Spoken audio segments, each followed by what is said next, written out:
Is-serata tajba nilqakom għal prime time tal-lum il-ġimgħa 5 ta' Ottubru. Fl-aħħar il-ġimgħa fl-aħħar wasal il-weekend. Min jaf kemm minnkom tkunu qegħdin toddu l-ġranet sabiex jasal il-weekend u fuq kollox ikolkom ftit ġranet sabiex tirrilassaw. Il-mistiedna tal-lejla hija mistiedna interessanti ferm. Fil-fatt hija Ingliża, reliġjuża u tmexxi il-Methodist Church tal-Belt Valletta, Methodist Church of England li tinsab fil-Belt Valletta. Il-mistiedna tiegħi hija Reverend Hurst. Hello. Hello. Welcome to Prime Time. Thank you. And most of all, happy weekend, because it's Friday finally. Everyone has been counting the days for the weekend. By the way, may I introduce you to Nelly? She's my Jack Russell. Hello, Nelly. And at this time, she's always very sleepy, because the studio is very quiet, so she tends to sleep. Reverend, thank you for making the time to meet me this evening. I need to take some details so I can fill in the visitor's card, obviously, on your behalf. Right, Name and surname, please. Kim Hurst. Kim Hurst. Date of birth? Oh, the 6th of May, 6th of May, 1962. 1962. You were born where? In Gateshead, in England. It's England. Currently residing At Hard, at Hurst, Malta. Malta. Profession? I'm a Methodist minister. Methodist minister. In fact, you are the minister of the Methodist Church, St. Andrew's Methodist Church of Valletta, right? That's right. St Andrew's is a joint church between the Methodist and the Church of Scotland Church in the corner of South Street and Old Bakery Street, Valletta. You've taken up this role 4 years ago. That's right, yes. But going back in the days, and speaking about your youth, your childhood, your family, are you the first religious person of the family? Yes, most definitely. I'm the only member of the family who goes to church. You're the only member of the family who goes to church. Yeah. Speaking about your youth, I know that back in the days, you did some very prestigious work with the young teens, vulnerable teens back home, right? Yes. Before I became a minister, I was a youth worker and I worked with teenagers that had drug and alcohol problems and tried to help them reintegrate into society, really. As I said before, you have been in Malta as a minister for 4 years. Yes. But before actually taking up the post of minister at the Methodist Church, had you ever been on the island or actually? Yes. My husband started coming to Malta when he was a young boy in 1968. And when we got married, one of the first places he brought me to was Malta because he loved the island so much. And he loved the people. When you got to know about the post which was available here in Malta, what made you take up the decision? What made you actually accept the role? I think because the people, whenever we'd come before, I'd been here on holiday, I'd brought people to do pilgrimages and we walked the footsteps of St. Paul around the island. So whenever that happened, we'd always had such a wonderful welcome, so we thought it would be good to come to get to know the people of Malta and to bless the people of Malta. Speaking about the work that you do at the St. Andrew's Church in Valletta, besides the religious services, there are a number of services as well, working with different NGOs. The most known or the most prestigious or the most spoken about is the food bank. What is actually the food bank?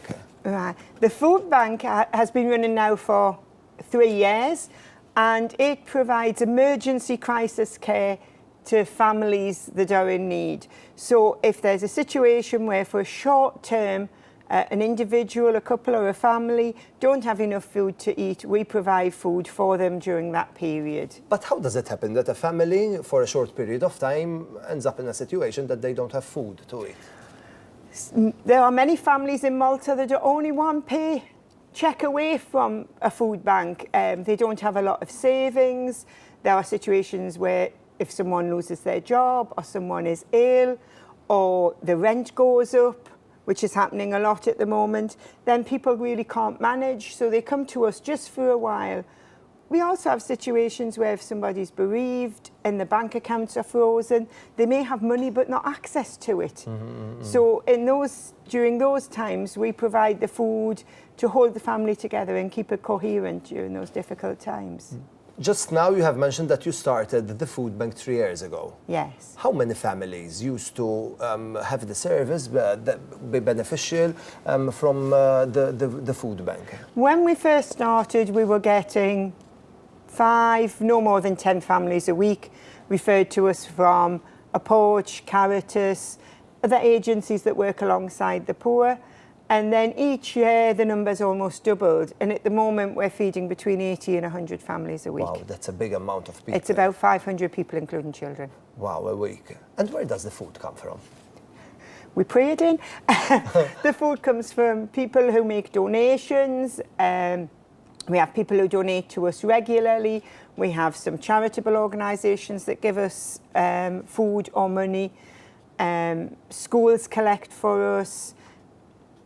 Companies will maybe have a collection amongst their staff and bring the food to the food bank. So we may take up the opportunity here to give out an appeal for the viewers who are following us now. Kif stajtu tisimaw tajjeb, kif qaltilna Reverend Kim Hurst, il-food bank li jinsab fil-Belt Valletta li jgħin ħafna u ħafna familji li jkunu fil-bżonn għal żmien żgħir sakemm forsi ma jkunux jistgħu jirnexxilhom ikollhom aċċess għal flus, forsi ma jkollhomx flus biżejjed sabiex jixtru ikel għall-familja li jkunu jistgħu jieħdu ikel minn dan il-food bank. Però l-food bank jimxi biss grazzi għad-donazzjonijiet tan-nies. Ġifieri jekk intom tixtiequ tgħinu il-food bank tistgħu tagħmlu jew kuntatt magħna u aħna mmexxukom dwar kif tistgħu tagħtu donazzjoni ta' ikel lill-food bank jew kellha billi tagħmlu kuntatt direttament mal-food bank u tagħtu d-donazzjonijiet tagħkom.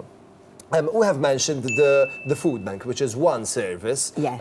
Which is available at St. Andrew's Church. I also know you have a number of offices and you host a number of international NGOs, right? That's right. We had an undercroft under the church that for many years had been used as storage, and when it came back to the church, we decided that rather than rent it out and bring in income, we would convert it into offices and classrooms.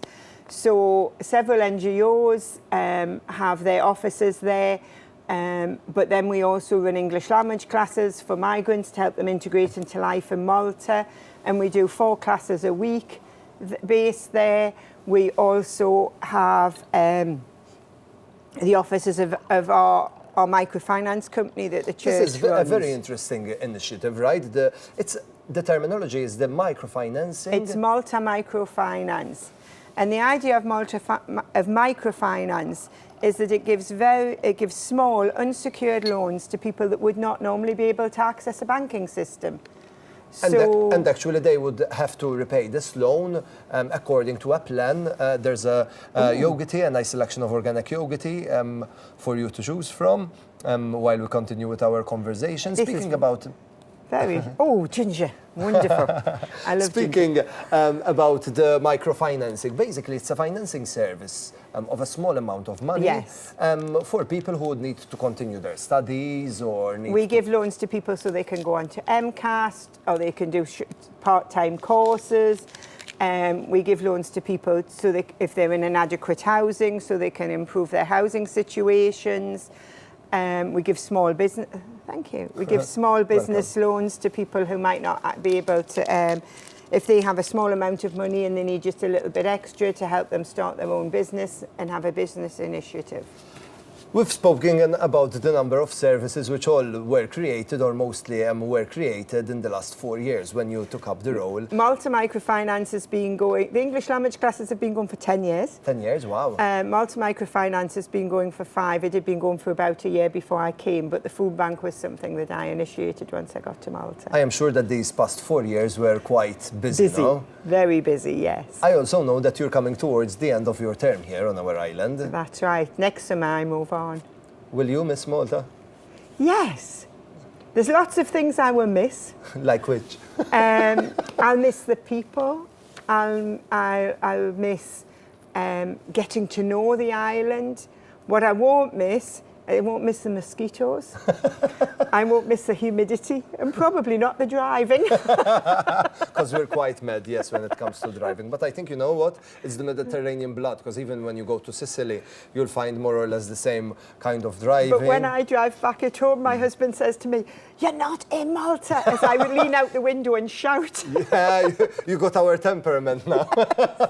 As we said before, we'll renew our appeal towards our viewers, because I know this is something which we spoke about, that after summer or during summer, the food bank actually suffers when it comes to donations. Summer is a very, very difficult time for the food bank because people are still hungry, people are still coming to us, but when the people who donate to us, when they go on holiday, they forget. So we get very, very few donations of either food or money during the summer. It's July, August, September are the hardest months for the food bank. Okay, so let's make a change through prime time. Ejja namlu naqra bidla żejra f'din il-kriżi żejra li jkun hemm fis-sajf fil-food bank fejn jkun hemm nuqqas ta' donazzjonijiet għalhekk inħeġġu lilkom sabiex tagħmlu kuntatt mal-food bank u toffru id-donazzjonijiet tagħkom. Reverend, thank you very much for making the time to meet me. I do wish you a great weekend. I have some small gifts for you to thank you for making the time. We have some nice yogurty tea bags for you so that you can enjoy them at home. You can chill tonight or whenever you want. And whenever you'll sip this nice cup of tea, you'll remember of prime time and you'll remember of Nelly as well. Oh, I will definitely remember Nelly as well, yeah. We have some more gifts for you as well. I know that your day is quite hectic, and thanks to Berocca, we have a number of vitamins for you, because with Berocca, you always can get the best out of your day, both physically and mentally when it comes to concentration. Also, thanks to Red El Mar, we have a nice selection of seafood products for you, which, if I may suggest, they taste wonderful with Maltese bread. And also, thanks to Costa Coffee, we have a nice voucher for you for a coffee break whenever you're at the premises in Valletta and you want to have a small break. You can go to Costa, and the coffee and the cake is on us. Wonderful. Thank you Thank you very much. much and have a great weekend.